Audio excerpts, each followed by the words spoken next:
নমস্কার বন্ধুরা, কেমন আছে সবাই? আশা করি সবাই ভালো আছো, আমি ভালো আছি। আজকে আমি রান্না করব কাসকি মাছ।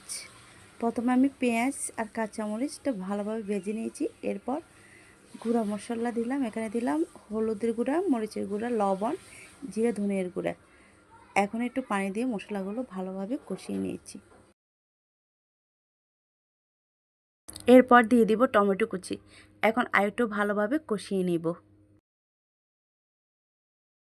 মশলা টমেটো কুচি ভালোভাবে কষিয়ে নিয়েছি। এখন কাসকি মাছগুলো দিয়ে আরেকটু ভালোভাবে কষিয়ে নিব। এই মাছগুলো ভাজতে অনেক কষ্ট, একদম নরম, কিন্তু খেতে অনেক মজা লাগে। এই মাছগুলো আপনারা কে কীভাবে রান্না করেন আমাকে কমেন্টে জানাবেন। আমি আমার মতে রান্না করছি, কিন্তু খেতে অনেক মজা হয়েছে। কাসকি মাছগুলো প্রায় কষানো হয়ে গেছে। এখন ঝোলের জন্য পরিমাণ মতো পানি দিয়ে দিব।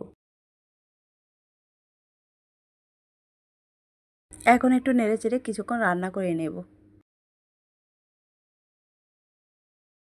আমার রান্না কমপ্লিট। এখন ধনিয়া পাতা দিয়ে নেড়েচেড়ে নামিয়ে নেব। ধনিয়া পাতা দিয়ে রান্না করলে স্মেলটা ভালো লাগে আর খেতে অনেক মজা হয়।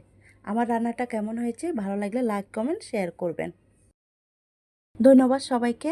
ভালো থাকবেন, সুস্থ থাকবেন। Tata, bye bye.